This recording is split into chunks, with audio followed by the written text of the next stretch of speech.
Alright men, you know what we're fighting for. That's right. Delicious emeralds. Let's go! Ah, charge! Pow pow pow pow pow. Or pow pow pow pow pow. Haha, take that. Capture point A. Okay, this is my setup for how to do spawn points in Fade the Base Minecraft pack. So it uses Industrialcraft teleporters, and I also included a spawn control system for two teams. So obviously red team and green team. Green team doesn't actually exist on the map because it's basically just a copy of this building, and I didn't feel like doing a copy of this building with that MC edit. But it's basically the same, it's just the frequencies of these receivers that are different. So to take you through the basic layout of the game, this obviously is just representative of the space you're working with out in Goodland, and obviously A, B and C can be anywhere on the map. It doesn't really matter where they are, so long as you use these frequency transmitters and link them up properly, which is pretty easy, but you'll wind up with many of these in your inventory. They don't seem to like connecting more than one for each transmitter, so that's a bit annoying. But you can deal with it. So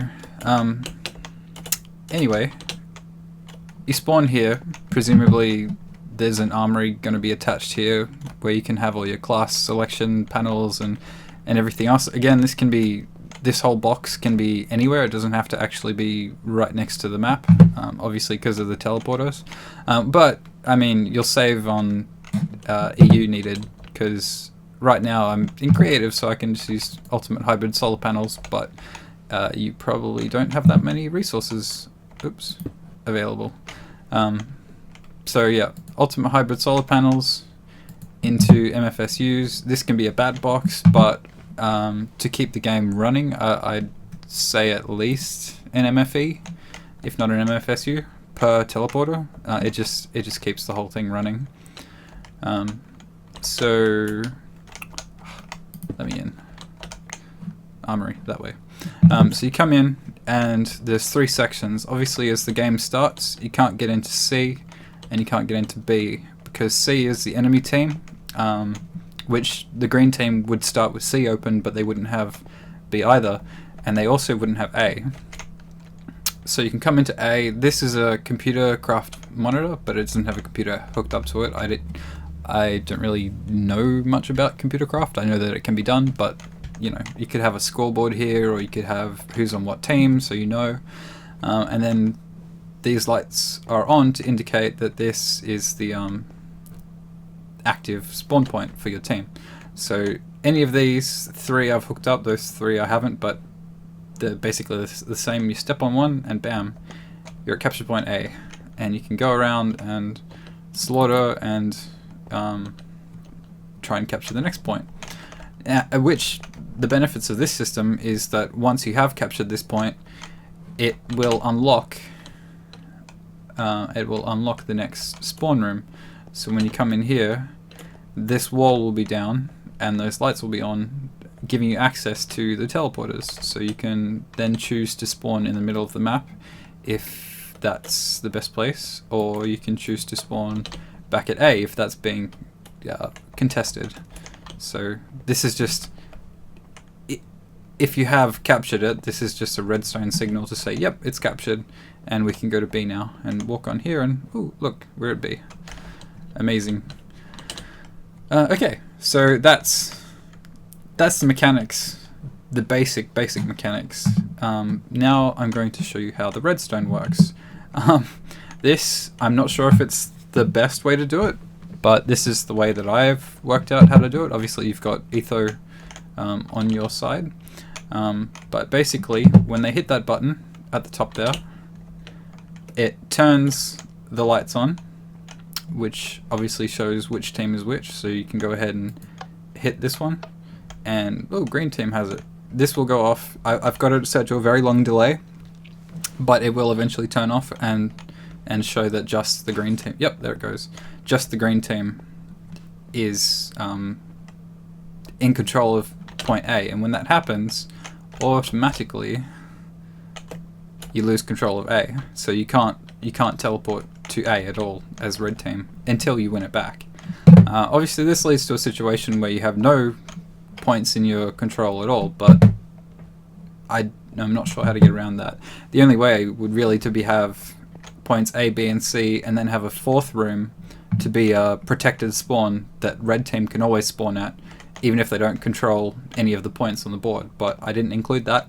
It's easy to include, but I just left it at these three. I figure if you've lost all 3 points, you've pretty much lost the game anyway. So,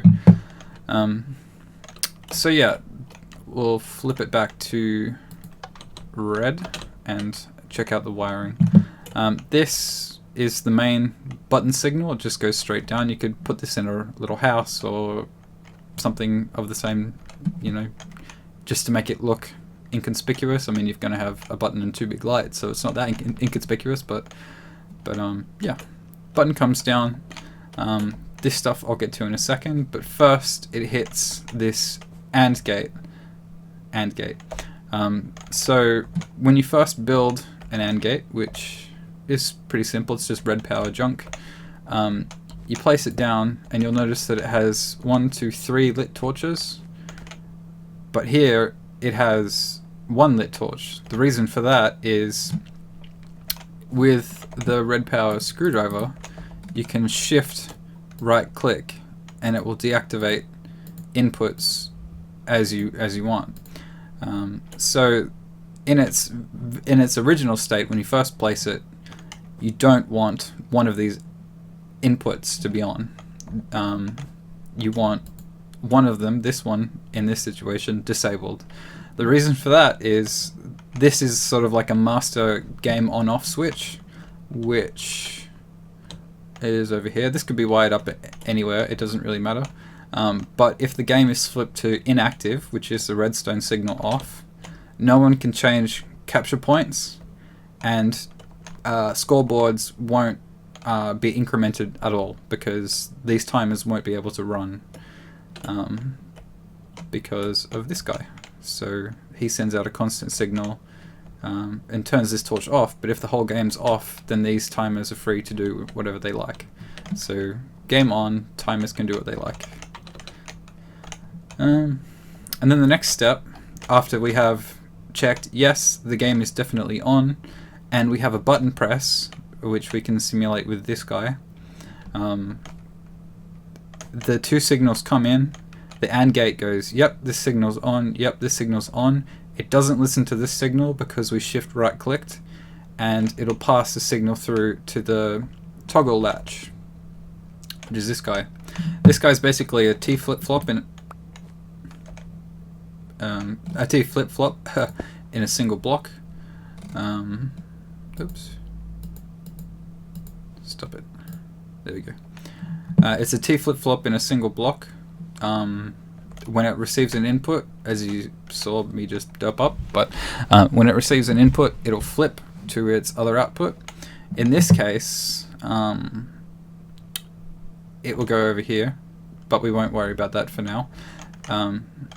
At first, it turns this off when it changes, so this will switch over here and allow that timer to go. Now this timer is set to 1 second. The timings for the specific capturing of the points I haven't really messed with, because that's up to how you want the game to flow. But that can be, this can be adjusted or left however you want. Basically, this at 1 second is just my sort of attempt to try and minimize lag. I don't know if it'll actually help, but yeah. Anyway, this timer will start running as soon as this signal's come through, and then as soon as it clicks around once, this, which is a counter, it's a counter block from red power, and it will look for a maximum count of 10, and every time it receives an increment signal, which is on this plus, so whenever this timer spins around and pulses on the plus side, it will move this once, and once it's done that 10 times, it'll be all the way over here, and this will output a signal. on this torch. That signal will finally activate this wireless transmitter. This doesn't have to be a wireless transmitter, but again, I'm in creative, so I can do it for speed. You can get creative with your wiring and wire this up to where it has to go with cable. But again, wireless just makes it much easier to keep this compact and neat. So yes, anyway, once the sequencer, not the sequencer, the counter, once the counter has got its full 10 increments, it sends a pulse out to here, 22, which comes over to this guy. This is another toggle latch, and when it gets a signal from the counter saying that the button has been successfully pressed and the time has run its course, it flips over and activates this line. Well, because red's already activated, this has already happened, but imagine it was set to this, and then this gets a pulse from the counter saying, yes, the point has been captured. This timer, which again you can change the timer settings to adjust your score increments, activates this output line. This output line doesn't go anywhere, but it could hypothetically go to a piston memory cell, or to another counter, or to some method of tracking how long the red team has held on to point A for. Yeah, so that's the output here. Now, because of the timers, if I had left it with just this toggle latch, this guy would be spinning the whole time that red has the capture point, and I mean, obviously lag is not so much of an issue now with the new server and the big update, but you still want to minimize having timers going if they don't need to be.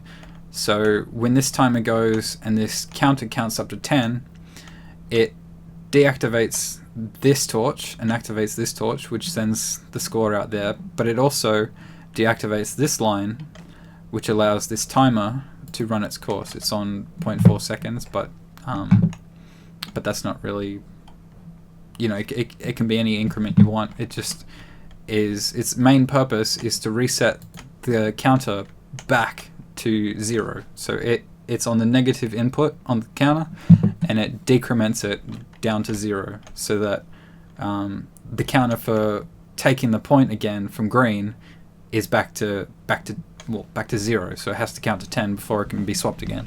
So this basically just means that you can't hit a button and automatically have that point straight away. You have to hit the button and protect the area for a bit before it'll actually swap to you. And then it'll reset itself so it's ready to go again when the button's hit next. So in addition to when a button press happens, in addition to sending a signal out here with 10 increments, the counter gives a positive signal to 22 that activates this score. It also sends a positive signal over here, which activates the green toggle latch and disables their lamp. So both these setups are mirrored. You'll get the exact same wiring here. So if we look over at the green side, you get a button press, which comes in here, flips the toggle latch to turn the lamps on, allows this timer to spin 10 times so that the counter increments, and then this timer is allowed to come on because 31 gets a signal. Yeah, 31 gets a signal, allowing this timer to come on, and reset this back to 0. And then 32, the output of the green team successfully capturing, comes over here to the red team's toggle latch and disables their lamps. So basically, whenever a team has successfully gone through the capturing sequence and there's a positive capture message, it's sent over there to disable the lamps, and it's sent over here to enable the timer for the score. Oops, down we are. So yeah, so that's how the scorekeeping works, and you basically have to do this 3 times for point A, B, and C, and then the outputs, you can detect who has the output based on this. So we see here 28 is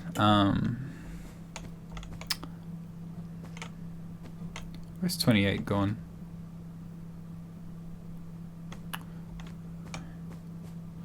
Oh, here. 28's on. The only reason that 28 stumped me is because 28 doesn't exist for green. There's no green base, so there's no reason for a 38 to exist. But if there was, this would be the equivalent. So when the lights are off for red, so they do not have the point, this toggle latch sends a signal here which turns 28 on, and turning 28 on extends these pistons here, it extends these pistons here, and it deactivates these side lights by turning off this torch, which basically locks you out of the spawn room automatically. So that's how the system works. The only last thing that I wanted to show was that with Chicken Chunk's chunk loaders, these guys will run just fine and keep the wiring active for the whole map while people are playing. But if you don't want to have them running, they're very easy to turn off. All they need is a redstone signal. So chunk loaders are active with no signal. When you give them a signal, they become inactive, and the little ender ball goes down, and that's how you know that they're not working. You can double check this by hitting T/chunk loaders if you're an OP, but that will pop up another window that Fraps can't show, that will show you that there are no tickets available from a chunk loader in the area, which Good will know about, and Etho and Generic B from all their lag hunting. Yeah, so that's the system. Obviously this can be expanded to as many or as few capture points as you need. A definite spawn for team is probably recommended, so that they can't lose all three and not be able to continue playing. And yeah, so hopefully this helps, and I look forward to seeing what you do with it.